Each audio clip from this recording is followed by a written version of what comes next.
जय हिंद प्यारे साथियों, कैसे हैं आप सभी। मैं प्रीति यादव एक बार फिर से आप सभी का स्वागत करती हूं अपने चैनल डीप स्टडी बाय प्रीति यादव में। फ्रेंड, हमारा जीके और जीएस का जो प्रैक्टिस सेट की सीरीज चल रही है उसी तरीके उसको कंटिन्यू करते हुए हमारा प्रैक्टिस सेट आज का। और इसमें हम आपको डेली ही टॉप के 20 प्रश्न को हम सॉल्व करवाते हैं। ये जो प्रैक्टिस सेट है हमारा वो यूपी पुलिस भर्ती पद जो कि 2023 में आए थे और इसका एग्जाम है जो 2024 में होने वाला है, उसके लिए हमारा प्रैक्टिस सेट रहता है डेली। इसमें हम आपको डेली एनसीईआरटी के चुनिंदा प्रश्न लेकर आते हैं। तो बहुत ही शानदार प्रैक्टिस सेट है हमारा। जल्दी से आप सभी लोग जुड़ जाएं। अगर आपने चैनल को सब्सक्राइब नहीं किया तो प्लीज़ सब्सक्राइब भी कर लीजिए और साथ ही साथ बेल आइकन को भी प्रेस कर लीजिए। देखिए, अपने पहले क्वेश्चन से शुरुआत करते हैं अपने प्रैक्टिस सेट की। क्वेश्चन हमारा, विश्व का सबसे बड़ा महाद्वीप कौन सा है। ठीक है, बताना आपको ये जो महाद्वीप हैं उनमें से सबसे बड़ा जो महाद्वीप है वो कौन सा है। अफ्रीका है, एशिया है, ऑस्ट्रेलिया या फिर अंटार्कटिका है। तो ये जो सबसे बड़ा महाद्वीप जो है वो है हमारा एशिया महाद्वीप। और इसी एशिया महाद्वीप के अंदर हमारा प्रिय देश भारत भी स्थित है इसी में। चलिए अपना देख लेते हैं अगला क्वेश्चन। अगला क्वेश्चन आता है हमारा सेकंड। इसे थोड़ा पहले छोटा कर लेंगे। अब ठीक है, ये थोड़ा सा बड़ा, बस इतना। ठीक है, सेकंड क्वेश्चन हमारा, चौसा का युद्ध किस वर्ष लड़ा गया था। ये जो चौसा का युद्ध लड़ा गया था वो किस वर्ष लड़ा गया था। 1529 ईस्वी में, 1522 ईस्वी में, 1624 ईस्वी में या फिर 1732 ईस्वी में। तो ये जो चौसा का युद्ध है वो कब लड़ा गया था। ये लड़ा गया था 1529 ईस्वी में। चलिए देखेंगे अपना सेकंड थर्ड क्वेश्चन। ये आता है हमारा साइंस से है ये, और ये है, बैरोमीटर से क्या मापा जाता है।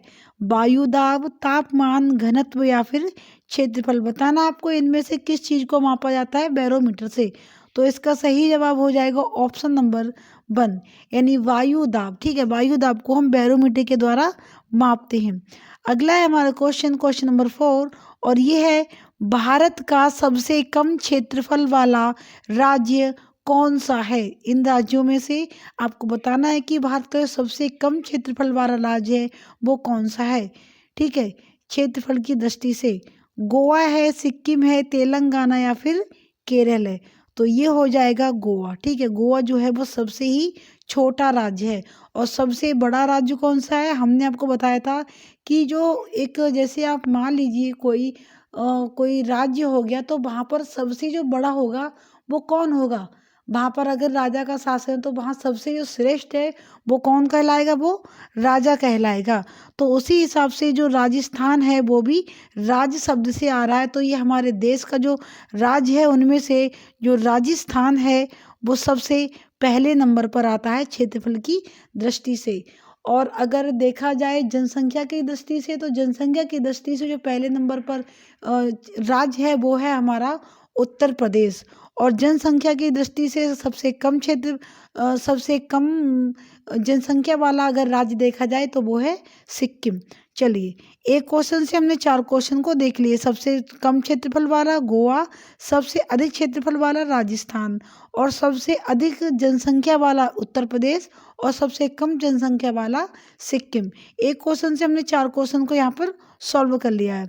अगला है हमारा निर्वाचन आयोग से। तो ये है, निर्वाचन आयोग संविधान के किस भाग में है। किस भाग में रखा गया है निर्वाचन आयोग को। भाग 15 में, भाग 20 में, भाग 25 या फिर भाग 24 में।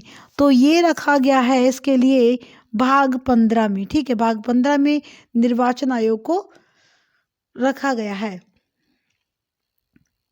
अगले क्वेश्चन की तरफ बढ़ेंगे। अगला है हमारा क्वेश्चन नंबर 6, और ये है, अन्नपूर्णा योजना की शुरुआत कब हुई थी। ठीक है, भारत की जो प्रमुख योजना है मैंने इनके ऊपर एक पर्टिकुलर पूरी क्लास बनाई है कि जो केंद्र में योजनाएं चलाई गई थी या जो चलाई जा रही हैं, तो उन सभी पर भी मेरी एक क्लास है। इसकी लिंक मैं डिस्क्रिप्शन में दे दूंगी। अगर आप चाहते हैं सारी योजनाओं के बारे में पढ़ना तो आप वहाँ से उनको पढ़ सकते हैं। तो देखिए, यह अन्नपूर्णा योजना की शुरुआत कब हुई थी। तो ये सन 2006 में, सन 2001 में, सन 2002 में या फिर सन 2000 में। तो ये हुई थी सन 2000 में, ठीक है, यानी ऑप्शन नंबर 4 इसका सही जवाब हो जाएगा।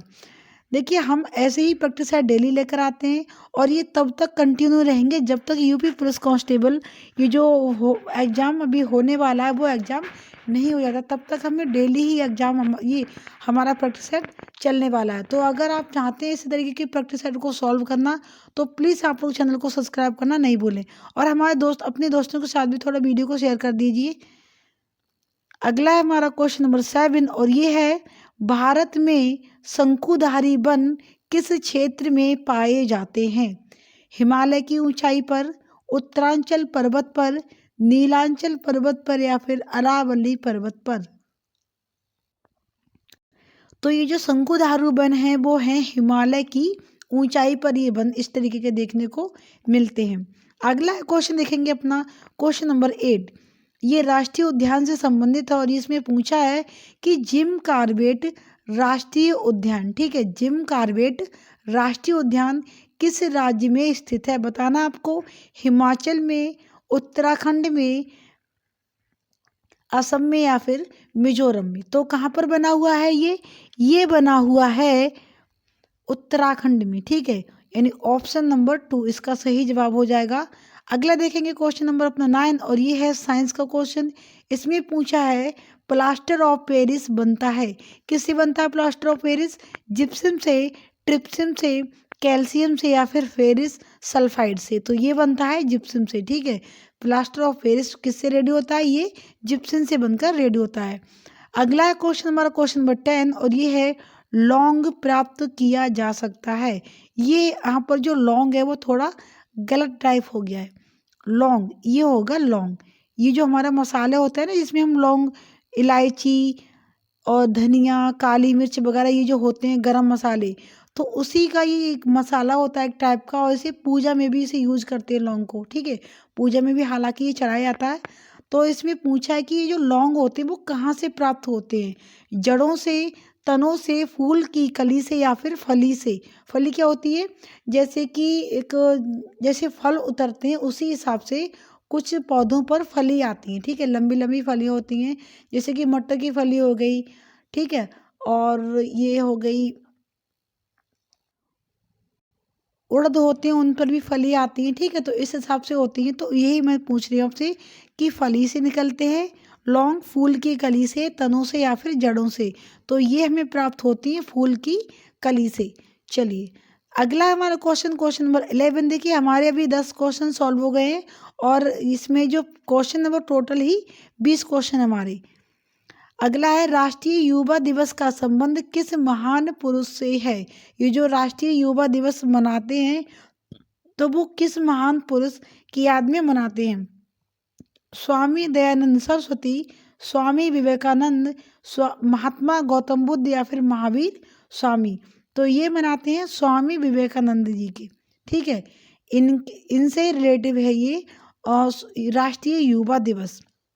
चलिए अगला देखेंगे क्वेश्चन अपना क्वेश्चन नंबर 12 और ये है आर्यों का मुख्य व्यवसाय क्या था? कृषि थी? आर्य कौन थे आपको बताना होगा, या फिर आप बताइए कि आर्य जो थे वो किस सभ्यता से संबंधित थे? तो ये थे वैदिक सभ्यता से संबंधित, ठीक है, और इनकी जो सभ्यता थी वो कैसी थी? नगरीय थी या शहरी थी?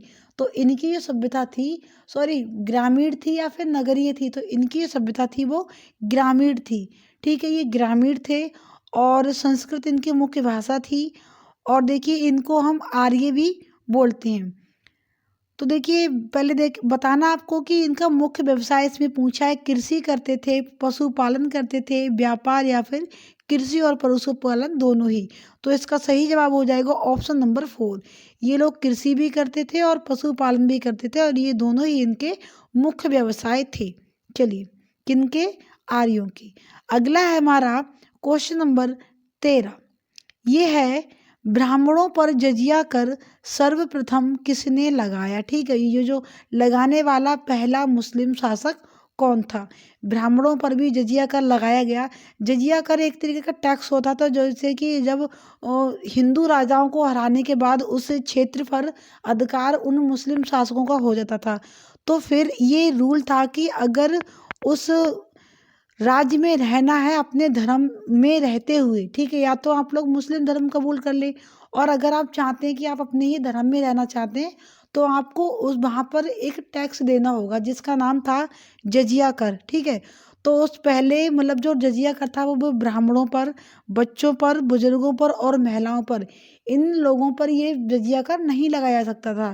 लेकिन फिर एक ऐसा भी शासक आया जिसने ब्राह्मणों से जजिया कर लेना स्टार्ट कर दिया, उन पर भी ये जजिया कर लागू कर दिया।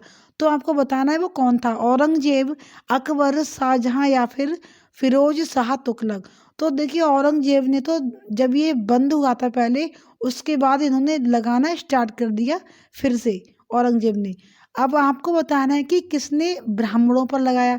तो ब्राह्मणों पर लगाया था FST, जिसे फिरोज शाह तुगलक बोलते हैं, और इसी को शॉर्ट में FST भी बोलते हैं, यानी फिरोज शाह तुगलक। तो इसी FST ने ब्राह्मणों पर सबसे पहले जजिया कर लगाया था। चलिए अगला देखेंगे अपना क्वेश्चन नंबर 14, और ये है विश्व पर्यावरण दिवस कब मनाया जाता है। ठीक है, आपको बताना है कि ये जो विश्व पर्यावरण दिवस है वो कब मनाया जाता है। 22 अप्रैल को, 12 मई, 5 जून या फिर 24 अगस्त को। तो ये मनाया जाता है 5 जून को, ठीक है, 5 जून को विश्व पर्यावरण दिवस मनाया जाता है। चलिए अगले देख लेते हैं अपना क्वेश्चन नंबर 15। ये है उत्तर प्रदेश का एक राजकीय फूल कौन सा है। ठीक है, देखो ये जो क्वेश्चन आपको यहाँ पर सॉल्व करवा रहे हैं तो वो बहुत ही शानदार प्रश्न है। ये ऐसे प्रश्न हैं कि जो पिछले एग्जाम्स में पूछे जा रहे हैं, बैक टू बैक देखने के क्वेश्चन मिल रहे हैं, या फिर तो जब पीछे पूछे गए तो आगे भी आने की इनकी पूरी पूरी संभावना है। तो बहुत ही गोल्डन टाइप के क्वेश्चन हम आपको लेकर आए हैं। ऐसे ही हम डेली प्रैक्टिस सेट लेकर आते हैं, और अगर आप चाहते हैं ऐसे प्रैक्टिस सेट को सॉल्व करना तो प्लीज़ आप लोग चैनल को सब्सक्राइब कर लीजिए और बेल आइकन को भी प्रेस कर लीजिए, और हमारी अपने दोस्तों को साथ भी हमारी वीडियो को शेयर करें जो लोग तैयारी कर रहे हैं इन एग्जाम्स की। तो उनके लिए भी ये प्रैक्टिस सेट बहुत ही हेल्पफुल होगा, तो उनके साथ भी हमारी वीडियो को शेयर करें। तो इसे देख लेते हैं पहले। उत्तर प्रदेश का जो राजकीय फूल है वो पूछा है कौन सा है, तो बताना आपको गुलाब है, गेंदा है, पलास या फिर सूरजमुखी, क्या है। तो यूपी का जो राजकीय फूल है वो है पलास। चलिए अगला देख लेते हैं। जब हम उत्तर प्रदेश में रहते हैं तो हमें यूपी की तो सारी चीज़ें ही हमें पता होनी चाहिए कि यहाँ की राज्य की भाषा क्या है, राष्ट्रीय पशु, वृक्ष और फल, मिठाई, ये सारी चीज़ें हमें पता होनी ही चाहिए।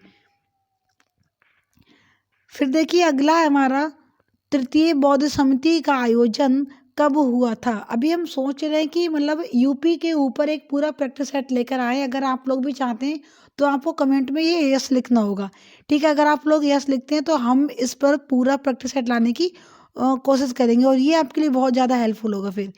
तो ये है तृतीय बौद्ध समिति का आयोजन कब हुआ था, 2015 ईस्वी में, 2024 ईसा पूर्व, 225 ईसा पूर्व या फिर 240 ईसा पूर्व।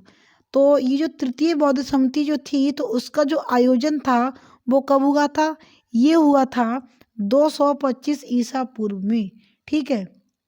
और इस तृतीय बौद्ध समिति का आयोजन कराया किसने था, ये कराया था अशोक ने। और कहाँ पर कराया था, ये कराया था अशोक ने पाटलिपुत्र में।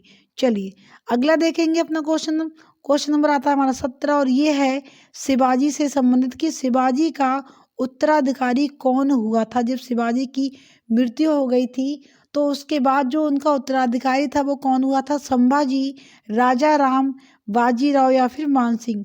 तो इनके जो उत्तराधिकारी थे वो थे संभाजी, ठीक है। राजा राम जो थे वो इनके छोटे पुत्र थे, और संभाजी थे वो इनके ज्येष्ठ पुत्र थे। तो इनकी मृत्यु के बाद इनका जो उत्तराधिकारी था वो कौन हुआ था, वो हुआ था संभाजी। और जब संभाजी की भी मृत्यु हो गई थी उसके बाद राजा राम जी ने ये उसका जो सिंहासन था वो संभाला था।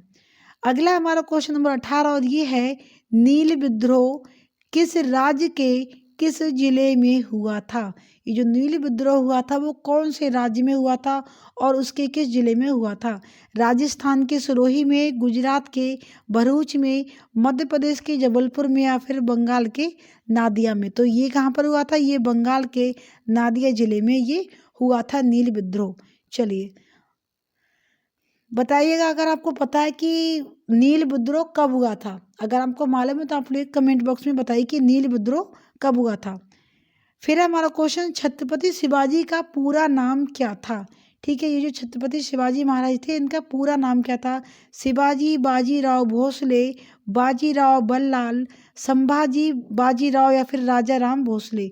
तो जो इनका पूरा नाम था वो था शिवाजी बाजीराव भोसले। और ये जो बाजीराव बल्लाल बल्लाल हैं ये तो इस मराठा साम्राज्य के थे, तो वो सबसे ही श्रेष्ठ राजा थे ये। ठीक है, कौन, बाजीराव बल्लाल इस मराठा साम्राज्य के सबसे ज़्यादा श्रेष्ठ राजा थे ये। अगला है हमारा क्वेश्चन नंबर 20 और ये है, गांधी इरविन समझौता कब हुआ था। ठीक है, गांधी और इरविन के जो बीच समझौता हुआ था वो कब हुआ था। 5 मार्च 1931, 6 मार्च 1932, 8 मार्च 1933 या फिर 9 मार्च 1930 को। तो ये हुआ था गांधी और इरविन के बीच में समझौता, वो था 5 मार्च 1931 में। ठीक है, 5 मार्च 1931 में हुआ था। तो ये थी हमारी आज की क्लास। आप लोगों को उम्मीद है पसंद आई होगी। और प्रैक्टिस सेट में आपने भी इसमें अच्छा खासा एक स्कोर आपने इसमें देख पाया होगा। तो अगर आप चाहें तो आप अपना स्कोर भी हमारे साथ कमेंट बॉक्स में शेयर कर सकते हैं। बाकी अगर आपको क्लास अच्छी लगी तो लाइक करते जाइए, अपने दोस्तों के साथ भी हमारी वीडियो को शेयर कर दीजिए। इससे थोड़ा आपको भी फ़ायदा होगा और मुझे भी, सॉरी आपको तो क्या ही, मतलब जैसे थोड़ा से मुझे थोड़ा फ़ायदा हो जाएगा। और बाकी अगर आपने चैनल को सब्सक्राइब नहीं किया तो प्लीज़ सब्सक्राइब कर लीजिए और बेल आइकन को भी प्रेस कर लीजिए, क्योंकि इसी तरीके के हम प्रैक्टिस सेट डेली ही लेकर आते रहते हैं। मिलते हैं एक नए प्रैक्टिस सेट के साथ, तब तक के लिए जय हिंद, जय भारत।